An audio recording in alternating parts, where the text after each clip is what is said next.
सभी दर्शकों को मेरा नमस्कार। इससे पूर्व के व्याख्यान में हम अव्ययी भाव समास पर चर्चा कर रहे थे और अव्ययी भाव समास के अंतर्गत आने वाला प्रमुख सूत्र अव्ययम विभक्ति समीप समृद्धि पर हम चर्चा करते हुए उसके जो 16 अर्थ हैं, जिन अर्थों में अव्यय यदि होता है तो उसका सुबंध के साथ समास होता है, उस पर चर्चा करते हुए हम यथा जो एक इसका भेद है उस पर चर्चा करते हुए मैंने आपको बताया था कि यथा जो है उसके 4 अर्थ हैं, 4 अर्थों में यथा का प्रयोग होता है। तो उसमें से जो योग्यता के ऊपर मैंने आपसे चर्चा की थी और वीप्सा जो कि यथा का दूसरा अर्थ है उस पर चर्चा करते हुए हमने ये देखा कि यहाँ पर अर्थम अर्थम प्रति इसका उदाहरण है और इस उदाहरण में अर्थ प्रति कर्म प्रवचनीय के रूप में बताया गया है। तो कर्म प्रवचनीय पर हमें चर्चा आपके साथ कर रही थी। तो कर्म प्रवचनीय के विषय में पुण्यराज ने जो कहा कि कर्म प्रोक्तवंता कर्म प्रवचनीय अर्थात क्रियाकृतम विशेष संबंधम द्योतयन्ति, अर्थात क्रिया के द्वारा जो विशेष संबंध बताया जाता है उसका द्योतन करते हैं कर्म प्रवचनीय। तो उसी संदर्भ में आपके सामने मैंने वाक्यपदीय की कारिकाओं की चर्चा की थी और उनमें से मैंने एक कारिका आपके सामने रखी थी कर्म प्रवचनीय के संबंध में भर्तृहरि द्वारा क्या कहा गया है। तो उसमें उन्होंने कहा था जनयित्वा क्रिया काचित संबंधम विनिवर्तते, श्रूयमाणे क्रिया शब्दे संबंधो जायते क्वचित।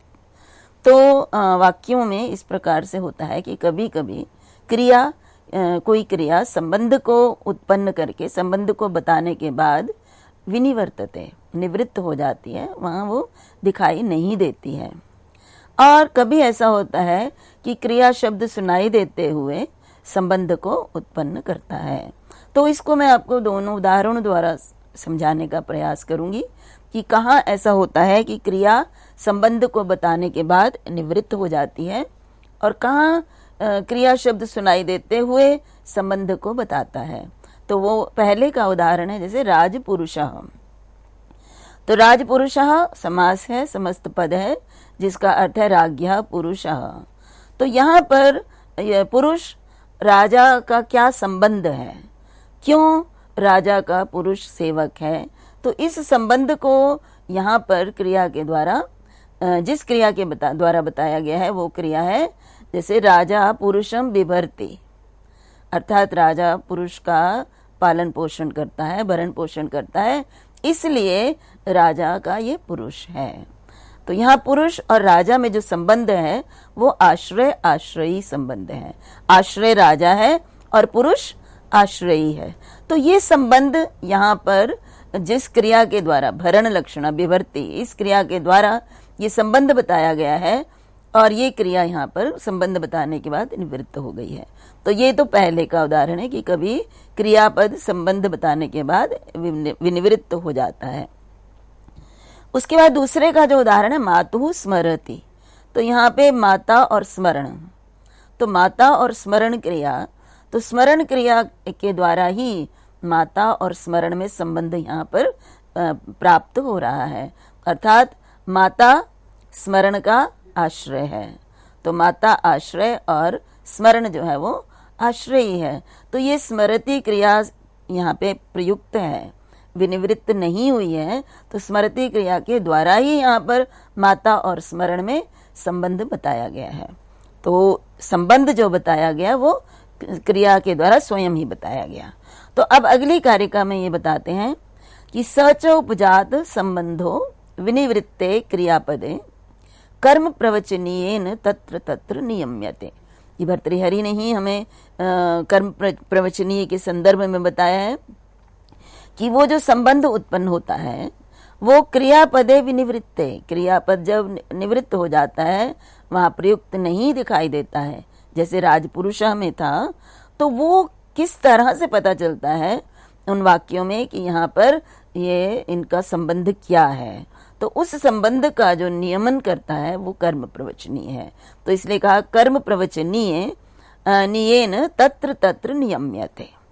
तो उन स्थानों पर जहां जहां पर क्रियापद निवृत्त हो गया है वहां पर संबंध क्रियाकृत है इसको बताने के लिए कर्म प्रवचनीय का प्रयोग होता है। कर्म प्रवचनीय उस संबंध को नियमित करते हैं, द्योतित करते हैं। इसीलिए कर्म प्रवचनीय के संबंध में यदि शंका हो कि ये क्रियापद के द्योतक हैं, तो ये क्रियापद का द्योतक नहीं है और ना ही संबंध के वाचक है। संबंध का वाचक तो क्रिया के द्वारा ही प्राप्त क्रियापद ही होता है और ना ही क्रियापद आक्षेपी। और ये क्रियापद उत्पन्न भी नहीं करते हैं, कर्म प्रवचनीय के द्वारा क्रियापद प्राप्त नहीं होता है। लेकिन क्या है, संबंध से तो भेद कहा, संबंध के भेदक होते हैं। अर्थात ये उस संबंध के विशेषता बताते हैं कि इनमें जो क्रिया के द्वारा किया गया संबंध है वो ये संबंध है। तो कर्म प्रवचनीय का प्रयोग करके हमें जो क्रियापद विनिवृत्त हो गया है उसके माध्यम से जो हमें कर्ता जो है दो पदों में संबंध प्राप्त होता है, वो क्योंकि वो निवृत्त हो गया है तो उस संबंध का द्योतन होता है। किसके द्वारा होता है? कर्म प्रवचनीय के द्वारा। यद्यपि देखने में कर्म प्रवचनीय भी निपात उपसर्ग तो नहीं कहेंगे क्योंकि क्रियापद के साथ प्रयुक्त नहीं होते हैं, जुड़ते नहीं है, लेकिन निपात के रूप में हमें उनको देखते हैं। लेकिन अर्थ उनका प्रयोजन जो है वो संबंध के द्योतक हैं, संबंध बताते हैं उस वाक्य में।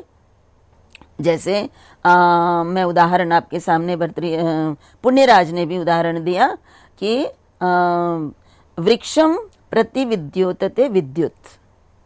तो यहाँ पे क्या है कि प्रति कर्म प्रवचनीय है और हम उसमें पाणिनि सूत्र है कर्म प्रवचनीय युक्ते द्वितीया। तो यही कारण है कि वृक्षम में द्वितीया विभक्ति का प्रयोग है। तो यहाँ पर जो है विद्युत और वृक्ष, इन दोनों में क्या संबंध है, ये प्रति के द्वारा प्राप्त होता है। प्रति के द्वारा ये पता चलता है कि वृक्ष को लक्ष्य करके जो है वो विद्युत चमकती है। तो विद्युत का चमकना और वृक्ष, इन दोनों में लक्ष्य संबंध है। ये संबंध तो क्रियापद के द्वारा ही प्राप्त हुआ, परंतु उसका बोधक, उसका द्योतक प्रति है। तो प्रति के प्रयोग से हमें ये पता चलता है कि यहाँ वृक्ष और विद्योतन क्रिया में लक्ष्य लक्षण भाव संबंध है। तो ये मैंने प्रसंगवश आपके सामने कर्म प्रवचनीय की चर्चा की, क्योंकि प्रति के इस उदाहरण में प्रत्यर्थम में कर्म प्रवचनीय संज्ञा कही गई है। अब कर्म प्रवचनीय संज्ञा करने का प्रयोजन भी जानना चाहिए कि वैसे तो ये अव्ययम विभक्ति समीप समृद्धि सूत्र द्वारा नित्य समास होता है। ये नित्य समास का अर्थ है कि वाक्य में ये समस्त पद के रूप में प्रयुक्त होता है। वैसे नित्य समास के लिए यदि हम कहें तो वो होता है या तो जिसका विग्रह ना हो सके लौकिक, या अपने पदों से विग्रह ना हो सके, वो नित्य होता है। तो यहाँ पर ये नित्य समास है, प्रत्यर्थम का प्रयोग होता है। लेकिन पाणिनि ने क्योंकि कर्म प्रवचनीय युक्त द्वितीया कहा है, तो प्रति कर्म प्रवचनीय है और अर्थम जो ये विप्सा अर्थ में है प्रति, तो यहाँ यदि हम इसको वाक्य के रूप में भी प्रयुक्त करते हैं।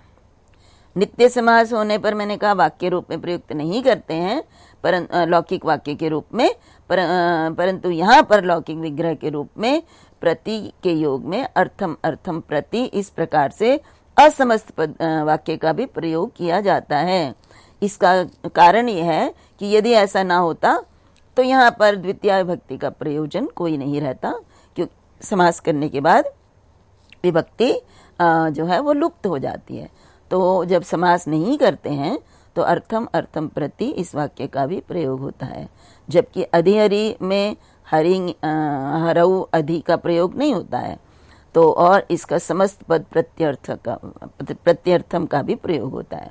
अब प्रत्यर्थम किस प्रकार से इसका अव्ययभाव समास हुआ, तो विग्रह अर्थम प्रति, और फिर जब समस्त पद बनता है, समास किया जाता है, तो वो विप्सा अर्थात आवृत्ति उस पद की नहीं होती है, क्योंकि वो प्रति के द्वारा ही वो आवृत्त अर्थ प्राप्त हो जाता है। इसीलिए प्रति और अर्थम ये ही शेष बचते हैं। अन्य सारी प्रक्रिया वैसे ही है। अर्थ अम है तो अम का लोप हो जाएगा, फिर प्रति अर्थ बन जाएगा। फिर यहाँ पे इको यणची से यह हो जाएगा, ई के स्थान पर तो प्रत्यर्थ बनेगा। फिर यह अकारांत है तो अकारांत होने के कारण सु के स्थान पर अम होगा, उसका लोप नहीं होगा। अमी पूर्व से पूर्व रूप होकर प्रत्यर्थम रूप सिद्ध होगा। तो अब जो है योग्यता विप्सा, ये दो अर्थ मैंने आपके सामने रखे। और तीसरा अर्थ है पदार्थानिति वृत्ति, अर्थात अतिक्रमण न होना, जैसे यथाशक्ति। तो उसका उदाहरण है पदार्थानिति वृत्ति का, जिसका अर्थ है शक्तिम अनतिक्रम्य, अर्थात शक्ति का अतिक्रमण ना किया जाना। तो पदार्थानिति वृत्ति इस अर्थ में, और ये अर्थ किसका? यथा का। तो यथा के इस अर्थ में हमारा समास हो गया। तो पूर्ववत जिस प्रकार से अन्य प्रक्रिया होती है वैसे ही समास हो जाएगा। उसके बाद है सादृश्य।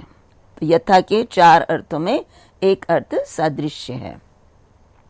तो यथा के सादृश्य अर्थ में समास है हरेः सादृश्यम। ये विग्रह वाक्य है और इससे बनता जो समास है वो सहरी बनता है। तो वो किस प्रकार से बनता है उसकी सिद्धि हमें आगे आने वाले सूत्रों के माध्यम से करनी पड़ेगी। तो हरेः सादृश्यम ये सहरी का लौकिक विग्रह है। और अलौकिक विग्रह देखें तो हरि ngस षष्ठी विभक्ति हरे, और सादृश्य के लिए अव्यय कौन सा प्रयुक्त है? सह।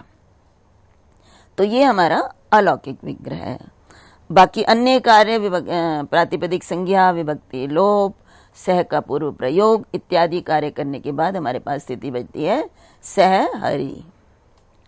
अब सह हरि जो है इसके ये स्थिति होने के बाद अब हमारे पास आगे एक सूत्र है, वो है अव्ययी भावे च काले, अर्थात सहस्य स स्यात् अव्ययी भावे न तो काले।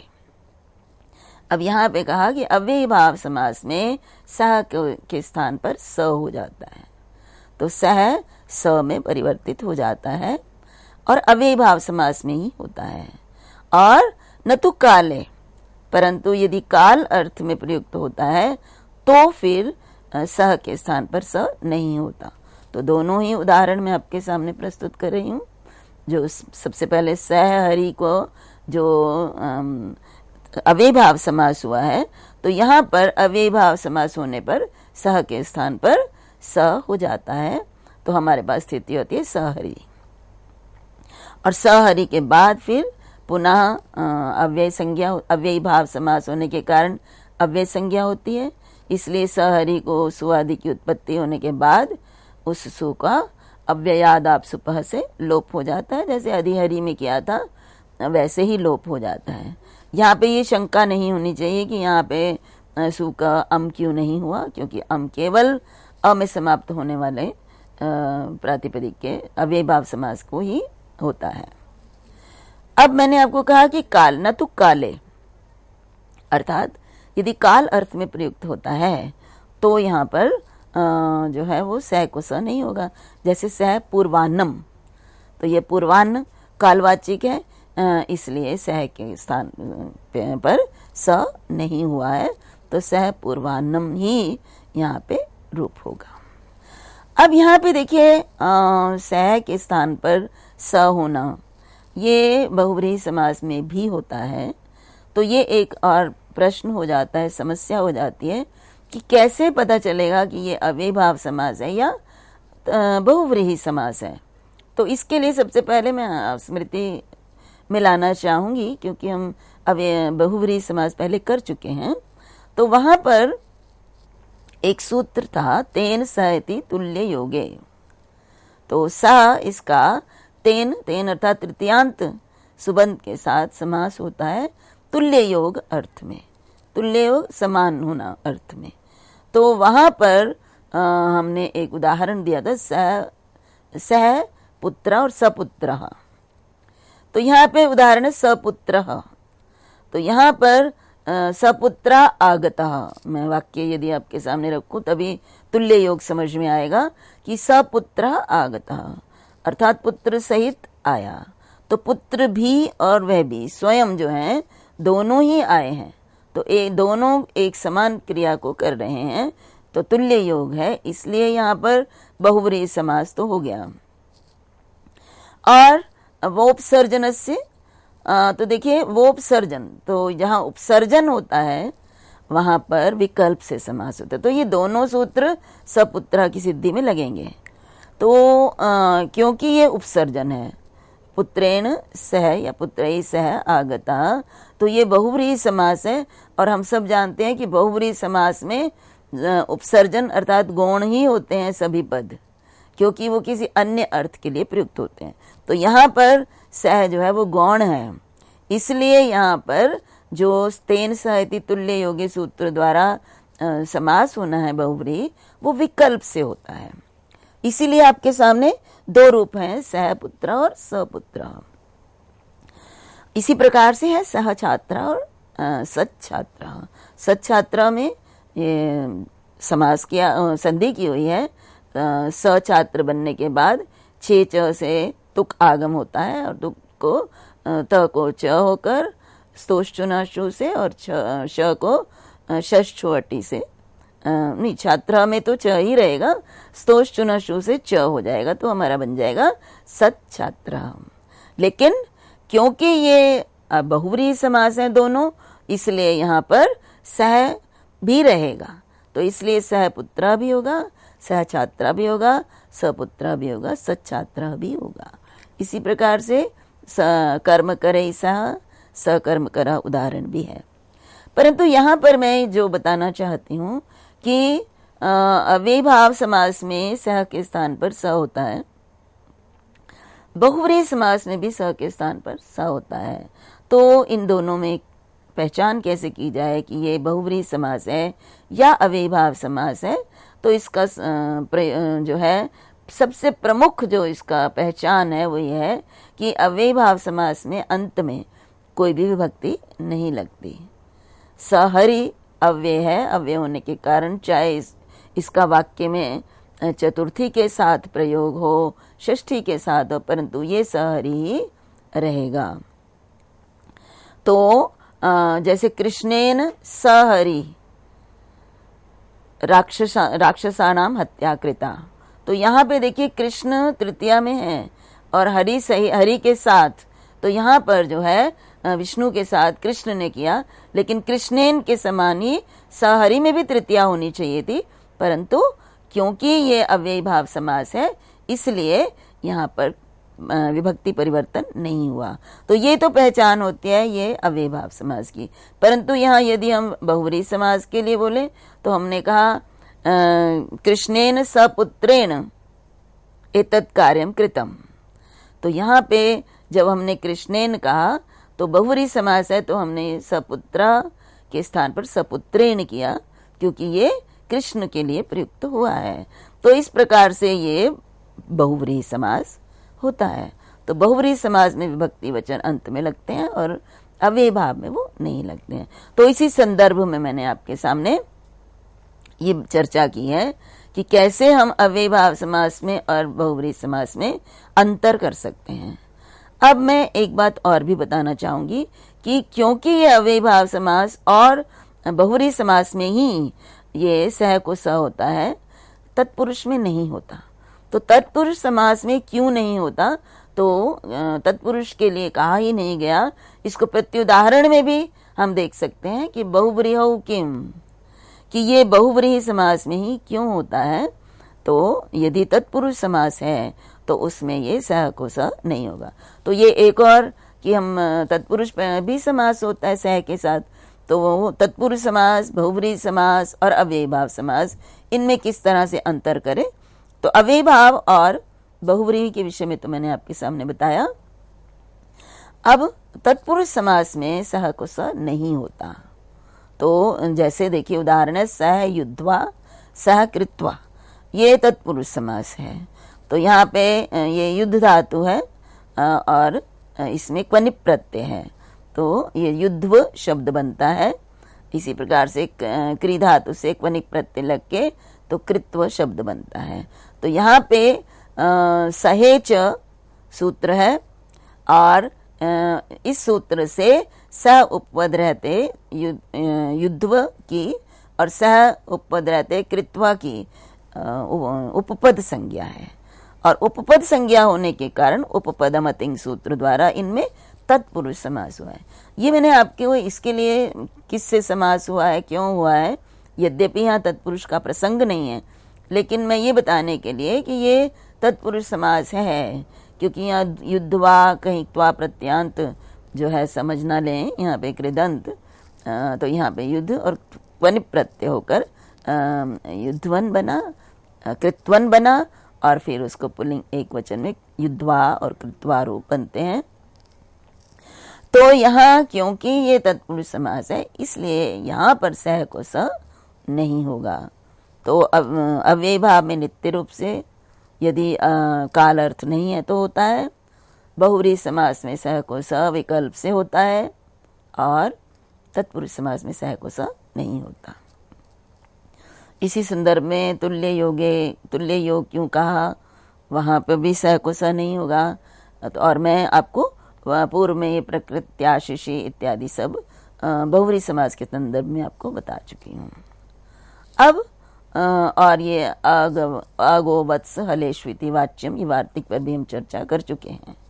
अब यथा का मैंने योग्यता विप्सा पदार्थानतिवृत्ति, जिसका उदाहरण यहाँ पे सामने है, यथाशक्ति शक्तिम अनतिक्रम्य, और सहरि अभी मैंने आपको स्पष्ट किया, यथा के सादृश्य अर्थ में सहरि बनता है, हरे सादृश्यम। उसके बाद यथा के बाद जो 16 अर्थ अव्यय के बताए गए हैं जिनमें समास हो सकता है, उसमें अगला अर्थ है अनुपूर्व्य। अनुपूर्व्य होता है क्रम से, तो जैसे अनुज्येष्ठम, तो इसका ज्येष्ठस्य अनुपूर्वेण, अर्थात बड़े से क्रम, बड़े क्रम से, बड़े से छोटा छोटा करके इस क्रम से। तो यहाँ पर अनुपूर्व्य अर्थ में जो है ज्येष्ठस्य अनुपूर्वम, तो अनु जो है यहाँ पे ज्येष्ठस्य अनुपूर्वेण, तो अनु की यहाँ पे के साथ ज्येष्ठ नस की का समास होता है अव्ययी भाव, और समास होने के बाद अन्य समस्त कार्य पूर्ववत होकर अनु ज्येष्ठम बनता है। इसी तरह से है योगपद्य। योगपद्य मीन्स होता है एक साथ, तो अगला अर्थ है योगपद्य, तो इसका है सचक्रम, समस्त पद है, और वो चक्रेण युगपत इसका विग्रह है। तो चक्रेण, चक्र टा और युगपत के लिए सह अव्यय है, तो सह और चक्र टा इनका योगपद्य अर्थ में अव्यय भाव समास होता है, और अव्यय भाव समास होने के बाद अन्य समस्त कार्य होकर सह चक्र बनता है। सह के स्थान पर स हो जाता है, और चक्रम यहाँ अदंत अव्ययी भाव होने के कारण सु का लोप न होकर उसको अम होकर अमी पूर्व से पूर्व रूप होकर रूप निष्पन्न होता है। अब अगला जो है वो सादृश्य।